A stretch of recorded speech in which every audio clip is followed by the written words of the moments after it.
أعوذ بالله من الشيطان الرجيم بسم الله الرحمن الرحيم الحمد لله رب العالمين والصلاة والسلام على من لا نبي بعده إلى يوم الدين. Chers frères, chères sœurs, assalamu alaikum wa rahmatullahi ta'ala wa barakatuhu. Alhamdulillah, nous remercions Allah subhanahu wa ta'ala qui de par sa grâce et sa miséricorde nous permet toujours de continuer ce chapitre, ce grand chapitre qui est le chapitre de la prière. Comme vous le savez, depuis la semaine dernière, nous avons commencé sur, la prière du vendredi. Et nous avons déjà donné les conditions qui obligent la prière du vendredi. Aujourd'hui, nous allons parler proprement dit de la prière du vendredi. Le jour du vendredi, comment est-ce que nous devons nous comporter lors de la prière du vendredi? Cela est très important, chers frères, chères sœurs. D'abord, nous devons savoir que la prière du vendredi est obligatoire à tout musulman, de façon générale. Et les exceptions, nous l'avons déjà dit. Et à cet effet, Allah subhanahu wa ta'ala nous dit dans le Saint-Coran, il dit فَإِذَا نُدِيَتِ الصَّلَاةِ مِنْ يَوْمِ الْجُمُعَةِ فَاسْعَوْا إِلَى ذِكْرِ اللَّهِ وَذَرُوا الْبَيْعَ ذَلِكُمْ خَيْرٌ لَكُمْ إِن كُنتُمْ تَعْلَمُونَ.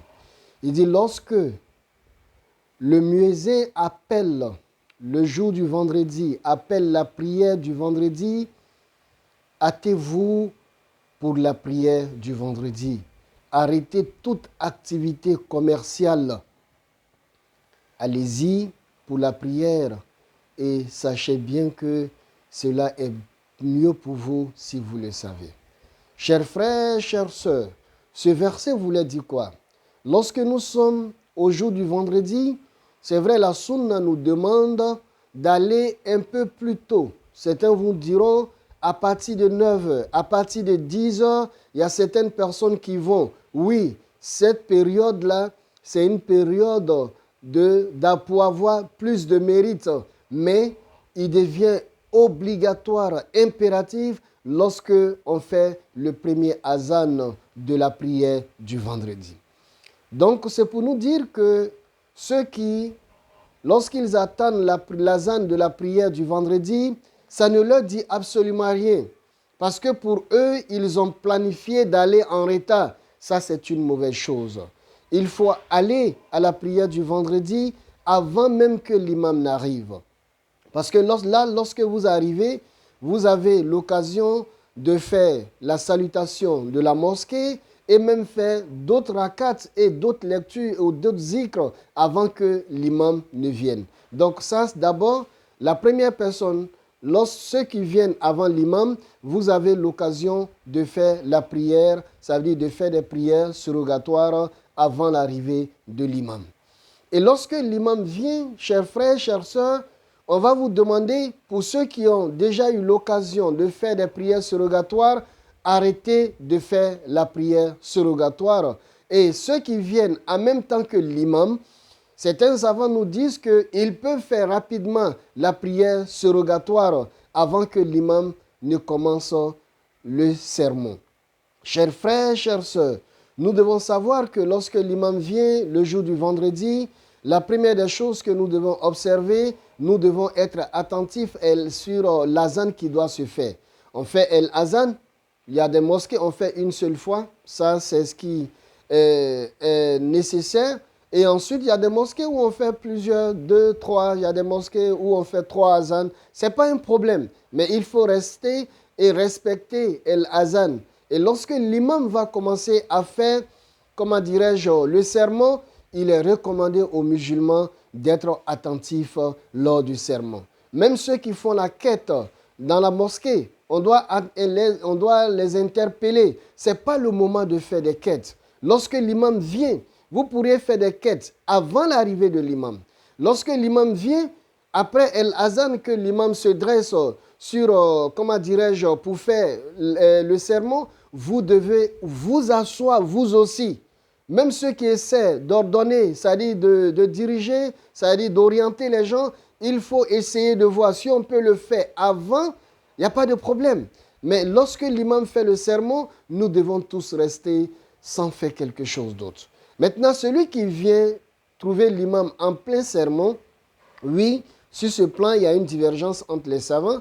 Il y a des savants qui disent qu'il peut faire 2 petites rakats. Ça veut dire quoi? 2 rakats avec des coups de sourate pour ne pas gêner les autres. Mais ce qui serait meilleur, c'est de s'asseoir. S'asseoir et écouter le sermon de l'imam. Le sermon, il est très important. C'est vrai, comme d'autres vont dire, ça fait partie de la prière. Non, mais ça fait partie de la prière, mais ce n'est pas 2 rakats, comme on le dit. On a souvent tendance à le dire. C'est vrai, mais il faut savoir qu'en réalité, le sermon est un élément très important pour la prière, comment dirais-je, du vendredi. Parce que sans le sermon qui s'est fait avant les 2 rakats, on n'aurait pas fait les 2 rakats, on allait faire directement la prière de Zuhr. Donc, ne restons pas à la maison. Parce qu'il y a certaines personnes qui planifient. Ils savent que le sermon commence dans beaucoup de mosquées à partir de 12h30. Ou bien lui, chez lui, à la mosquée, ça commence à 40. Là, il va planifier tout. Il sait que la prière peut-être commence à 13h10. Donc, vers 13h07, c'est là, il s'amène et il va trouver très souvent même l'imam même. S'il prend un peu de retard seulement, il va trouver que l'imam même a commencé déjà à faire la prière du vendredi. Ce n'est pas du tout une bonne chose. Le musulman doit s'arranger à être présent au début du sermon jusqu'à la fin et accomplir la prière du Juma avec l'imam. Donc, voici l'attitude que nous devons avoir lorsque l'imam fait le sermon. Ça veut dire, nous devons être silencieux, nous devons rester tranquilles. Il n'y a pas de lecture du Saint-Coran, il n'y a pas de prière surrogatoire, il n'y a pas de zikr. Nous devons rester attentifs à ce que l'imam dit. Et lorsque l'imam va finir la première partie du sermon, l'imam va s'asseoir. Généralement, on dit, mais Oustaz, qu'est-ce qu'on dit? Dis, si tu as des vœux à dire, tu as des inquiétudes, il faut les exprimer à Allah subhanahu wa ta'ala. C'est une période où les savants nous disent que les bénédictions sont exaucées. Donc, ne nous privons pas de cette période. Ceux qui viennent en retard, ne vous privez pas de ça. Venez et vous allez assister à ces 2 parties du sermon, car cela est très important. Lorsque l'imam s'assoit, vous faites des bénédictions pour vous-même et l'imam va se lever pour faire la 2e partie du sermon. Et quand l'imam finit la 2e partie du sermon, directement, c'est la prière qui va commencer. Donc, nous faisons la prière avec l'imam comme il se doit. Et après le salut final de la prière de l'imam, alhamdulillah, on a fini la prière. Pour des mosquées où on s'assoit pour faire le subhanallah, alhamdulillah, ou bien il y a des informations, alhamdulillah, parce que la prière du vendredi regroupe beaucoup de fidèles. Donc si nous avons des communiqués, il n'y a pas de problème, on peut les faire avant ou après. Et aussi, si on peut faire des zikrs, nous pourrions faire toutes ces choses-là. Cela, il n'y a rien de mal en cela. Mais lorsque la prière finit, on voit certaines personnes en lieu et place qui font 2 rakats ou bien 4 rakats. Non. Ce n'est pas nécessaire. Le prophète alayhi salatu wa salam nous recommandait toujours d'aller faire ses prières à la maison. Tu as fini la prière de Juma. Allah subhanahu wa ta'ala, après la prière de Juma, Allah nous invite à aller à nos occupations, rentrer à la maison, partager le repas avec la famille. Nous avons dit que le jour du vendredi est considéré comme un jour de fête. Allez-y faire cette fête-là avec la famille, en adoration, en partageant des repas, aux nécessités, etc., etc. Ça, ce sont des choses qui nous sont recommandées durant le jour du vendredi. Maintenant, nous allons prendre le cas de celui qui vient en retard au cours de la prière du Juma. Le sermon, vous avez manqué le sermon.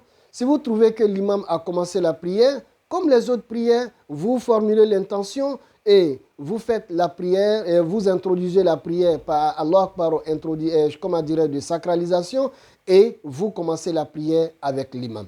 Mais s'il savait que vous avez manqué une rakat, comme nous l'avons déjà dit, ça veut dire vous avez trouvé l'imam s'était déjà relevé de l'inclinaison de la première rakat, oui, vous faites la 2e rakat avec l'imam. Lorsque l'imam fait le salut final, vous vous levez et vous faites la rakat, vous rattrapez la rakat que vous avez manquée. Mais s'il s'avère que vous êtes venus à un moment où l'imam a fini de faire l'inclinaison de la deuxième rakat. Les savants nous disent que vous rentrez avec l'intention de la prière de Juma. Mais en réalité, lorsque l'imam fait le salut final, vous allez faire la prière de Zour. Ça veut dire les 4 rakats de Zour parce que vous n'avez eu aucune rakat avec l'imam. Donc c'est pour vous dire que, chers frères, chères sœurs, nous devons essayer d'être ponctuels aux heures de la prière de Juma, car la prière de Juma nous pardonne, nous fait pardonner le péché de 10 jours, comme l'a dit le prophète alayhi salatu wassalam. Il dit parce que entre 2 vendredis et plus 3 jours, qu'Allah nous donne la bonne compréhension de l'islam et qu'il nous facilite la bonne pratique de l'islam. Assalamu alaikum wa rahmatullahi ta'ala wa barakatuh.